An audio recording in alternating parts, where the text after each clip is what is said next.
May profits be upon you. Welcome to another weekly Forex forecast. We're looking at the pound USD, the pound USD cable, right? Now, first thing we want to look at is the economic calendar. What do we got for the economic calendar? This pound does not show up on the economic calendar this week. However, we do have the USD showing up. Monday, ISM. Tuesday, Wednesday, we have FOMC minutes, just the minutes from the past meeting, and that's it. All right, the rest is New Zealand dollar and Canadian dollar news. But as far as this week goes, the impact news on the pound USD will be from the USD side of it for on Monday and Thursday. So, I mean, the Monday and Wednesday. So be wary of that.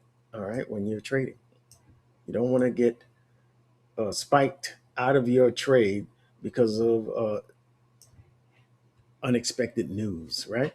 All right, so we're looking at the weekly time frame right now, and I want to remind you that I already put out two videos today. One is for the Euro USD, and the other one before that was the US dollar index. You want to make sure you check out both of these because they relate to the pound USD, especially the US dollar index analysis. This one was about 20 minutes. All right, you want to see what the impact of a stronger USD against the pound. Now, in relation to the euro, the pound is stronger uh, currency to currency, right? But uh, uh, uh, those are correlated markets. So when one is making a higher high or a lower low, you want to check if there is a SMT, uh, a smart money technique, taught to the public by ICT. All right, let's go. What we have, what I should have just highlighted, what we have is a descending channel, just like the euro is in a descending channel, and price is at the top of this descending channel, which is the resistance line. All right, and when price gets in this area, you start to look for sell models to set up. You look for signs that the market is about to break down, just like it did here. It was pretty sharp here. This one is taking a while. See that the market went into this sideways action, started to range, and it's been doing that for about a year now, over a year. So, but it did make this high where it swept buy side liquidity, and then uh, but unlike the euro came down, made a lower high and then a lower low, breaking the swing low. That didn't happen here for with the pound. All right. I should actually show you that. Let me see. I went right past it. See, this is the euro USD, and you can see the lows of the consolidation. You see a break of structure here where the sellers took control. The bears are in control here. You wait for the pullback, and then the market broke structure again. All right, confirming that the bears are in control. That did not happen with the pound, not as yet. All right, even though they find themselves in the same positioning at the top of the descending channel, just like the euro. But you see, the market didn't come down when it swept buy side liquidity up there. It didn't come down as far like the euro did to take out the swing low.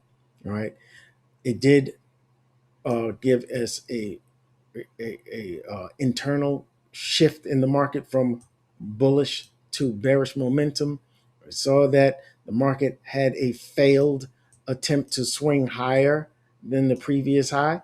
It failed, and we see the market start to move down from there, sweeping that that low, that weak low. Why is it weak? Because the only job of a low is to make a new high. When it fails to make that new high like it did in this case, it becomes a target of liquidity. And that's exactly what happened. The market came down, swept them. Now, where we're at in relation to that swing low.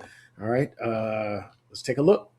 You see, last week there was a bullish close to the week. This was a very bullish candle. It went right past the bearish fair value gap that was here. All right, closed above it. Whole snap. All right, but we are in an order block here, as you can see from this low to this high. You can see that we are in a bearish order block, right? All right. So the market is right smack dab in that bearish order block, right at the 50% mark. All right. Is this the point where the market starts to turn over? We don't know. There was a lot of momentum going into this, and you can see with this trend line here. I don't think it's in the right place. It should be somewhere about. I don't know what happened there. All right. We should be marking it like so. All right. And we're at an area where there's some bearish confluences, some uh, uh, confluences of resistance. All right. And one, we're at the midpoint of the order block. That's one thing. We're also overlapping where the market came up and met that downward trend line, that downtrend there. So, is this an area where the market could find resistance and start to come down? I don't know. I don't know. Let's take a closer look at this very strong bullish close within that order block. I'm going to move this for now. All right. And this useless weekly bearish fair value gap. All right. Now, what we have to notice is on the daily we are inside of a bearish fair value gap here. Price uh, uh, displaced past and below these up close candles, this series of up close candles. All right, even though there's some bearish ones in between, this was a nice climb, and the market closed below all of these lows. All right, this was a consolidation that the market closed below and then followed through with that close. So the market inches back up. This looks corrective as opposed to impulsive, doesn't it? There's a lot of thrashing about, and then we have the charge into this fair value gap, which is inside uh, the weekly order block. You understand? So bear that in mind. All right, we're in this order block, and we see signs of exhaustion. Exhaustion. Why didn't we get a close above the trend line, the downward trend line? Why did Friday, which was a no trade day for most of us because it was a federal holiday. All right, markets were closed. All right, but you see that the market came here and lost steam.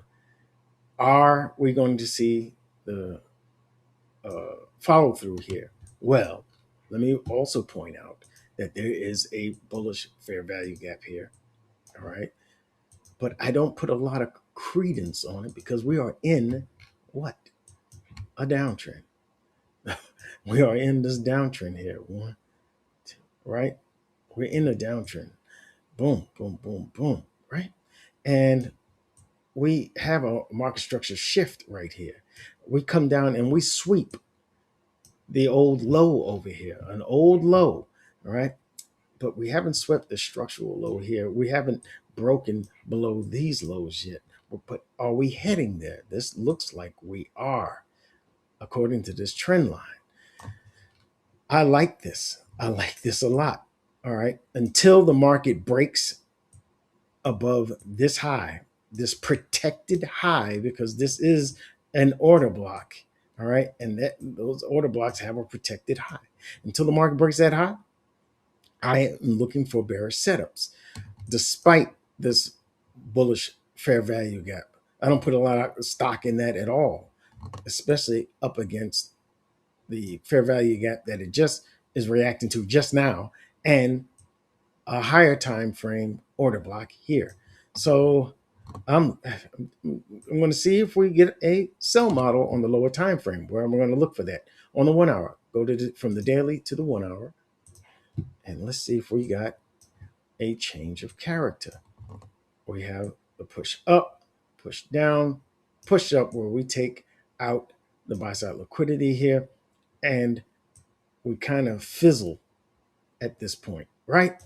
There is no change in the state of delivery. If the market, I'm telling you right now, if the market starts to trade below this up close candle, this, oh man, what did I just do? All right, the market gets above that, that I would consider this a change in the state. Can I get that? Yeah. All right, I'll look for this to be a change in the state. And if the market starts to trade below that, I'll be looking for the market to pull back, give me an entry so I can take it on down. But I need the market to give me a change in the state. This is still kind of moving up and moving over, but we don't have a definitive breakout. I'm looking for that breakout below this line. All right. Once we get below that line, that's when I'll start looking for that sell model to pull back into uh, uh, the pull back.